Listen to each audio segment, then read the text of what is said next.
Bien, mesdames et messieurs les parlementaires, et plus particulièrement les rapporteurs spéciaux de l'Assemblée et du Sénat, messieurs les élus, monsieur le directeur général, mesdames et messieurs, plus particulièrement peut-être à cette brigade de Gennevilliers qui nous accueille aujourd'hui, et en remerciant les agents à la fois pour leur démonstration et pour leur accueil. Il me revient en effet, monsieur le directeur général, de présenter pour la première fois les résultats de l'administration qui est sous mon autorité. Et vous aurez constaté qu'en 2017, ces résultats sont importants, même s'ils font évidemment écho à quelques réformes que vous avez et que nous avons proposé de mettre en place pour les semaines, mois et années qui viennent. Peut-être plus rapidement, au lieu de lire un discours et revenir peut-être plus rapidement sur les questions que posera la presse, sur les principaux résultats de 2017.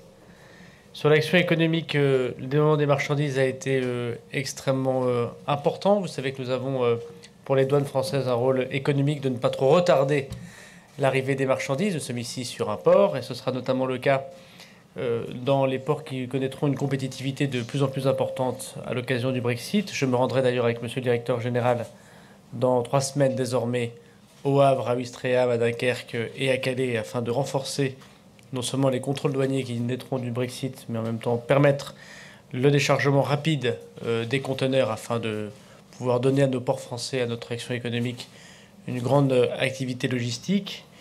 En 2004, il fallait 13 minutes pour les douaniers pour contrôler et pour accompagner un conteneur. Désormais, il leur faut 3 minutes 14. Espérons qu'ils fassent 3 minutes 13 ou 3 minutes 12 dans les prochains temps. Il y a une plus grande labellisation douanière. Vous savez que la douane est aussi une administration. Nous travaillons en ce moment avec Olivier Dussopt sur le projet de loi qu'on appelle droit à l'erreur, ou en tout cas pour une société de confiance, qui permet de mettre une nouvelle relation entre l'administration qui contrôle, les administrations qui contrôlent, et les entreprises. La douane, depuis longtemps, le fait, notamment en labellisant et en travaillant avec les entreprises, afin de pouvoir auditer, les conseiller, et ainsi qu'elles gagnent du temps dans les procédures. Et c'est plus de 2600 entreprises qui ont été conseillées par la douane, c'est-à-dire plus de 6% par rapport à 2017. À 2016, je félicite l'administration douanière pour son travail de conseil et d'accompagnement des entreprises françaises. La lutte contre la contrebande de tabac, c'est 238 tonnes saisies sur le territoire national et 112 tonnes saisies à l'étranger sur des renseignements de la douane. C'est peut-être le point noir, si j'ose dire, des résultats de cette administration, puisqu'elle est en recul de moins 8% par rapport à 2016. J'ai dit au directeur général et je dis à l'ensemble des douanières et des douaniers que ce sera une priorité du quinquennat et particulièrement de l'année qui vient, en parallèle de l'augmentation des prix du tabac décidés par les pouvoirs publics, et évidemment que j'ai accompagné en tant que ministre des Comptes publics. Je me rendrai d'ailleurs dès vendredi pour 2 jours à Andorre, afin de négocier avec le gouvernement andorran. Je ferai la même chose, j'ai déjà commencé à le faire en Belgique, je le ferai en Italie et particulièrement en Espagne aussi dans 1 mois et demi, afin d'accompagner l'augmentation des fiscalités par un plus grand contrôle des activités de contrebande, de contrefaçon. Je voudrais d'ailleurs ici saluer les buralistes et leurs représentants pour leur activité importante, et j'ai dit à quel point, lorsqu'on luttait contre la consommation de tabac, on devait évidemment lutter avec la plus grande force contre la contrebande et la contrefaçon. Et il n'y aurait pas, évidemment, de poids, de mesure. Ils savent à quel point nous sommes engagés sur ce point, et j'ai dit à la douane combien ces résultats devaient s'améliorer dans les mois et dans les années qui viennent. En revanche, la lutte contre les stupéfiants est à saluer. Je le dis d'autant plus que la douane française représente les 3/4 des saisies de stupéfiants de l'activité nationale de tous les services. 66 tonnes saisies sur le territoire national et en haute mer, plus de 46% par rapport à 2016. 33 tonnes saisies sur le renseignement de la douane française. Je voudrais particulièrement saluer le travail de notre service de renseignement de la DNRED, dont je vois la sous-directrice au fond de la salle, qui a pris quelques mois ses responsabilités. Je pense que c'est un très beau travail.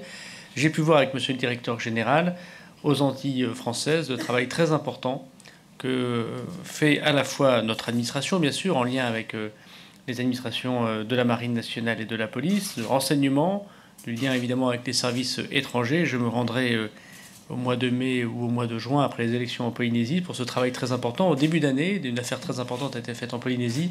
2 voiliers ont saisi plus d'1,7 tonne dans 2 voiliers, une tonne 7 de drogue, de cocaïne, avec une représentation effectivement très forte de cette drogue dans les derniers mois. Sur la protection du consommateur, c'est plus de 6 millions de jouets contrôlés, plus de 33% par rapport à 2016, plus de 8 millions d'articles de contrefaçon saisis. Je voudrais d'ailleurs attirer l'attention des journalistes sur le fait que non seulement sur les stupéfiants, sur le tabac ou sur la contrefaçon, on arrête et on saisit des objets qui sont illicites, qui sont parfois extrêmement mauvais évidemment pour la santé des consommateurs, mais parfois ils utilisent ces objets, ces organisations criminelles pour financer d'autres activités. Sous mon autorité, il y a bien sûr le renseignement fiscal qu'on va essayer d'améliorer dans les prochains jours et dans les prochains mois, à l'occasion d'un projet de loi de lutte contre la fraude fiscale.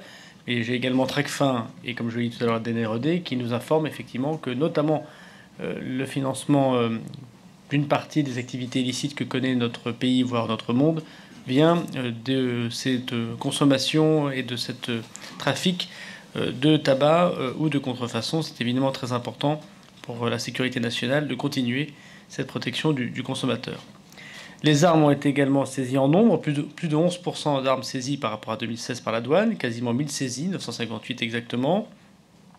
1000 douaniers ont été recrutés dans les derniers temps, notamment par le gouvernement précédent, pour lutter contre le terrorisme et son financement. 7 millions de contrôles aux frontières, avec plus de 2000 personnes dont la douane a refusé l'entrée sur le territoire national.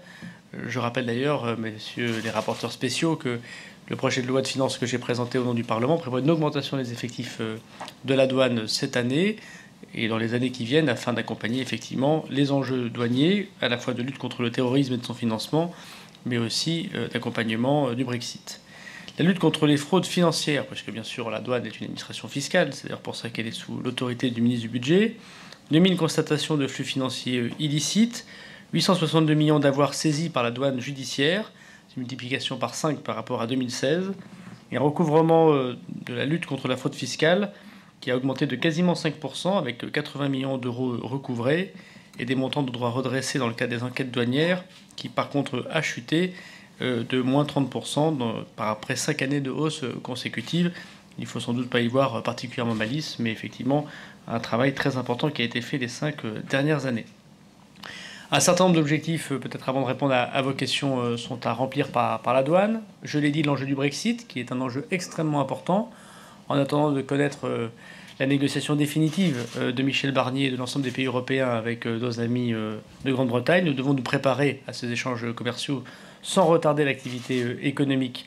Vous savez que la différence peut-être des autres pays européens, c'est une tautologie de le dire, mais nous avons un tunnel et nous avons des ports qui travaillent extrêmement bien avec la Grande-Bretagne. Et nous devons répondre à ce défi logistique et de contrôle. Et s'il n'y a pas eu jusqu'à présent de difficultés, notamment de terrorisme ou d'activités criminelles sur les mers et notamment sur la Manche, nous devons notamment à l'activité des douaniers qui, à Calais, Dunkerque, au Havre et ailleurs, sont particulièrement performants à la fois dans la lutte contre la contrefaçon, la stupéfiant, mais aussi évidemment en termes de sécurité. Et nous ferons les investissements nécessaires avec les gestionnaires des ports que je voudrais saluer ici à Gennevilliers. La DNRED, c'est-à-dire notre service de renseignement douanier, doit continuer son redressement après notre arrivée en responsabilité, la nomination d'une nouvelle directrice. Et puis ça part dans le renseignement technique. Je voudrais d'ailleurs souligner son activité des douaniers du renseignement qui font partie du premier cercle de renseignement, même titre que Tracfin, autour du coordinateur qui est près du président de la République. Et nous devons continuer à travailler pour renforcer ces techniques de renseignement et nous aider évidemment dans la lutte très importante contre la contrebande et la contrefaçon.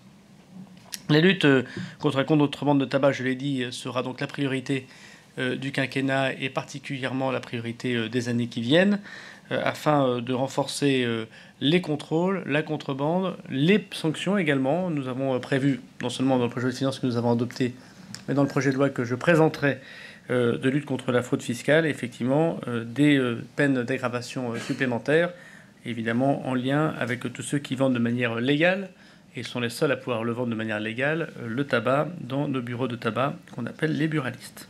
Enfin, nous devons améliorer le ciblage de nos enquêtes et diversifier nos méthodes d'enquête avec de plus en plus de recours ciblés, avec une administration fiscale et une administration douanière qui doivent encore plus se moderniser. Cyberdouane existe, c'est-à-dire un site en Île-de-France qui permet aux douaniers d'intervenir sur la vente illicite, mais aussi sur l'activité par Internet. Nous devons les renforcer par des moyens encore plus modernes de data et d'algorithmes, et nous devons évidemment nous adapter à l'accompagnement des enjeux nouveaux, et notamment de la cybercriminalité, du trafic de tabac. Tout à l'heure, on a vu des choses très étonnantes en ce qui concerne du tabac qui circule par petits paquets ou par correspondance. Nous devons effectivement travailler de façon différentes et accompagner l'ingéniosité de ceux qui trafiquent et qui malheureusement rendent plus difficile l'action des services de police et de gendarmerie sur le territoire national.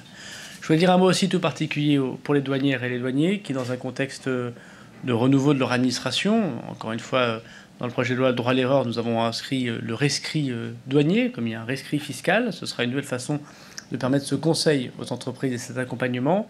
Et dans un contexte difficile de lutte contre le terrorisme, qui a parfois vu un certain nombre de leurs collègues blessés, voire bien sûr qui connaissent des drames plus importants pour notre administration et pour l'ensemble de leur famille, je voudrais un mot tout particulier pour ceux qui les forment, pour ceux qui font ce travail très difficile de terrain et qui aujourd'hui participent, et je crois ô combien, à la protection de notre territoire. C'est d'ailleurs le président de la République qui l'a souhaité, puisque à peine élu président de la République, il a souhaité que les douaniers défilent sur les Champs-Élysées. Je crois que c'était effectivement un bel hommage à leur rendre, eux qui participent, même s'ils ne sont pas stricto sensu une force de sécurité, mais qui participent à la sécurité de nos concitoyens.